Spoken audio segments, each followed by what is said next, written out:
नमस्कार। मैं के हिंदी चैनल में आपका स्वागत है। मैं हूं सोहनलाल शर्मा। आज हम कविवर हरिवंश राय बच्चन जी की कविता आत्मपरिचय का सरल अर्थ समझेंगे और उसकी व्याख्या करेंगे। कविता का भाव यह है कि स्वयं को जानना, खुद की पहचान करना जग को जानने से ज़्यादा कठिन है। संसार में रहते हुए संसार से कटकर रहना या उससे निरपेक्ष रहना संभव ही नहीं है। प्रीति और कलह का ये संबंध दो विपरीत स्थितियों का मेल और सामंजस्य यानी एडजस्टमेंट ही तो है। ऐसे ही विरुद्धों का विरोधों से भरा सामंजस्य साधते साधते कवि के भीतर बेखुदी, मस्ती, दीवानगी उतर आई है। अंत में कवि कह उठते हैं, मैं दुनिया का हूँ एक नया दीवाना। तो लीजिए पेश है कविता आत्मपरिचय की सरल व्याख्या।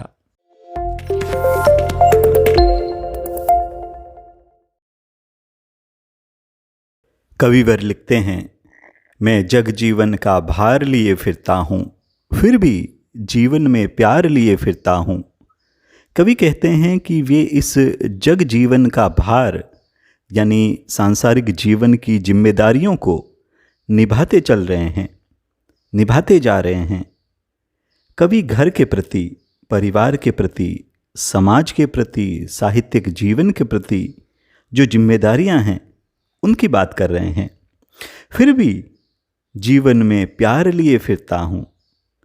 जिम्मेदारियां भार स्वरूप होते हुए भी उनका खुशी खुशी निर्वाह कर रहे हैं, निभा रहे हैं।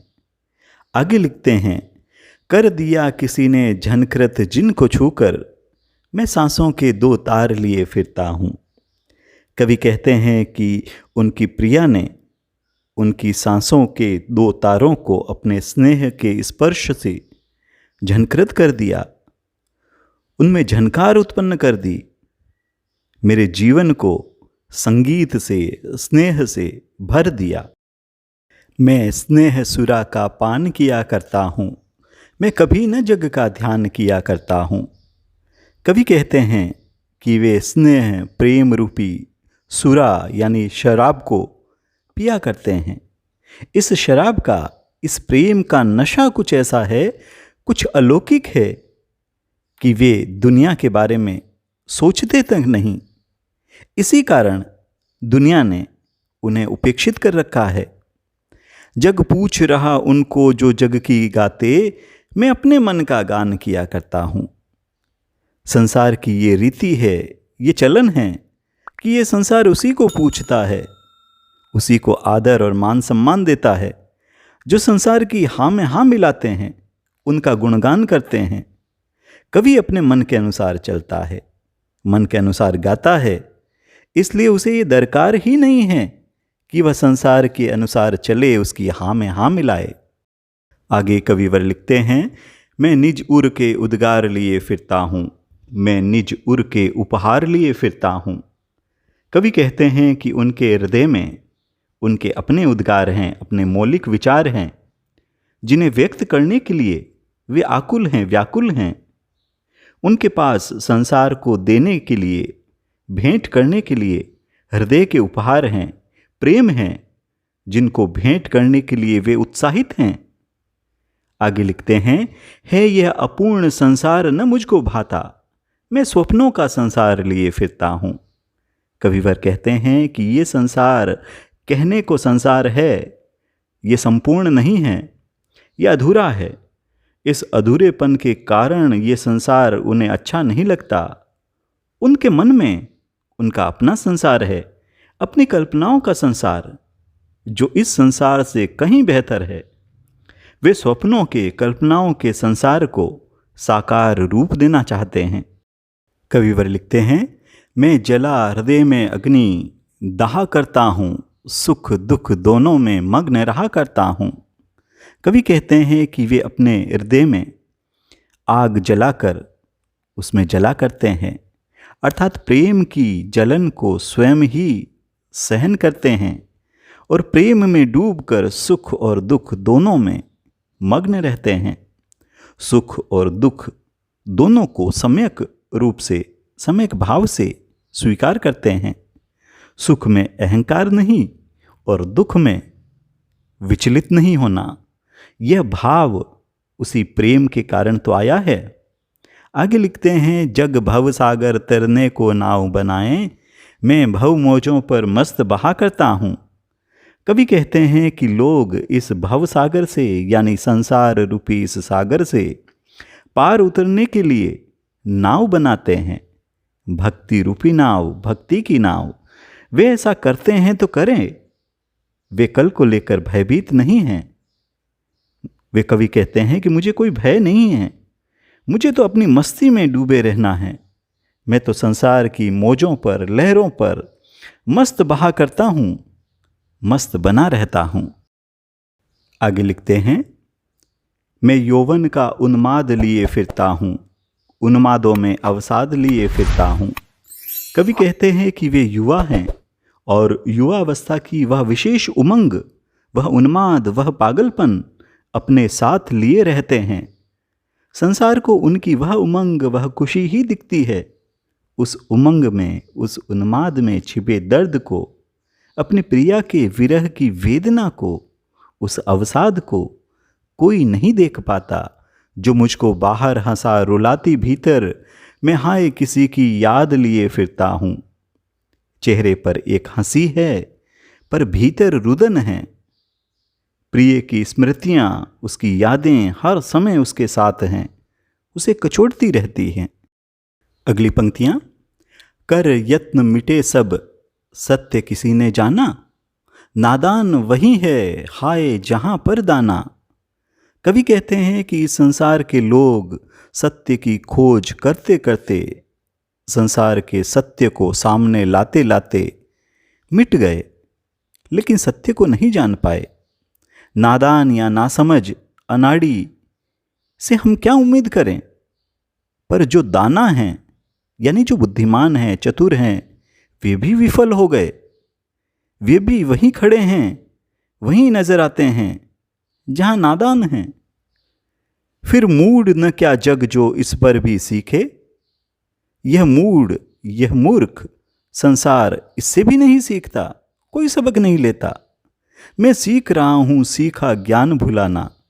कवि कहते हैं कि मैं तो सीखे हुए सारे व्यर्थ के ज्ञान को भुलाने में लगा हूं। कवि प्रेम के मूल्य को सर्वोपरि मानते हैं।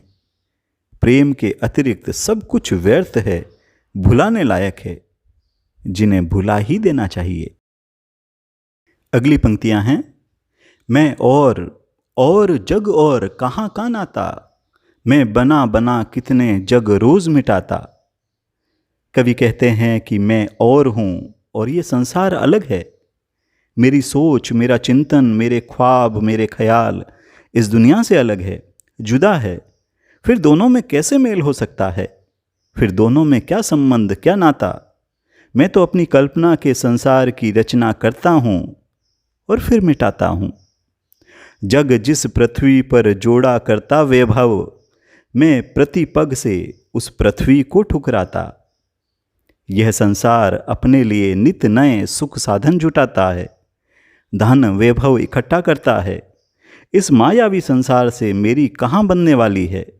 मैं तो धरती के इस वैभव को, इस भौतिकता को ठोकर मारते चलता हूँ, ठुकराता हूँ। कविता की अगली पंक्तियाँ हैं, मैं निज रोदन में राग लिए फिरता हूँ, शीतल वाणी में आग लिए फिरता हूँ। कवि कहते हैं कि उसके रोने में, उसके रुदन में भी राग है, प्रेम की अविरल धारा है, प्रेम का संगीत है। उसकी शीतल प्रतीत होने वाली वाणी में आग है, असंतोष की आग, व्याकुलता और बेचैनी की आग। आगे लिखते हैं, हो जिस पर भूपों के प्रासाद निछावर, मैं वह खंडहर का भाग लिए फिरता हूँ। कवि कहते हैं कि उसका जीवन, उसका हृदय प्रेम में निराशा के कारण खंडहर सा हो गया है। खंडहर होकर भी प्रेम की इस टूटी इमारत, ये टूटी इमारत राजाओं के आलीशान महलों से ज़्यादा कीमती है, ज़्यादा मूल्यवान है। प्रेम की इस ध्वंस पर महलों को भी न्याछावर किया जा सकता है, वारा जा सकता है। कविता का अगला अंश। मैं रोया इसको तुम कहते हो गाना, मैं फूट पड़ा तुम कहते हो छंद बनाना।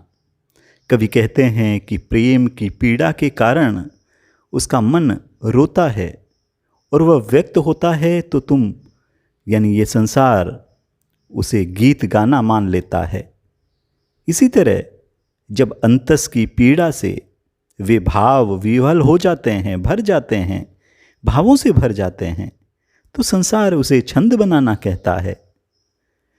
क्यों कवि कहकर संसार मुझे अपनाए, मैं दुनिया का हूं एक नया दीवाना। कवि को यहाँ इस बात पर आपत्ति है, एतराज है कि संसार उसे कवि कहकर पुकारे, कवि माने। कवि स्वयं को दीवाना कहता है, एक ऐसा दीवाना जो औरों से अलग है, जो खुद में मस्त है।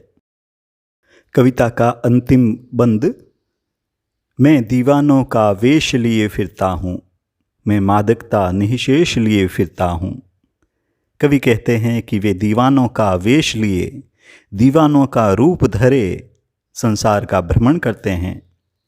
वे प्रेम की भावनाओं की कभी खत्म न होने वाली मादकता लिए फिरते हैं, जिसको सुनकर जग झूम झुके लहराए। मैं मस्ती का संदेश लिए फिरता हूँ।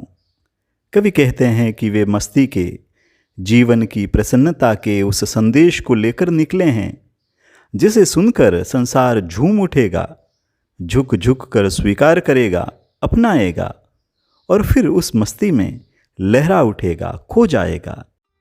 ऐसे ही उपयोगी वीडियो के लिए चैनल को सब्सक्राइब करें, साथ ही लाइक व शेयर करना न भूलें। बने रहिए चैनल के साथ। मिलते हैं अगले वीडियो में। नमस्कार।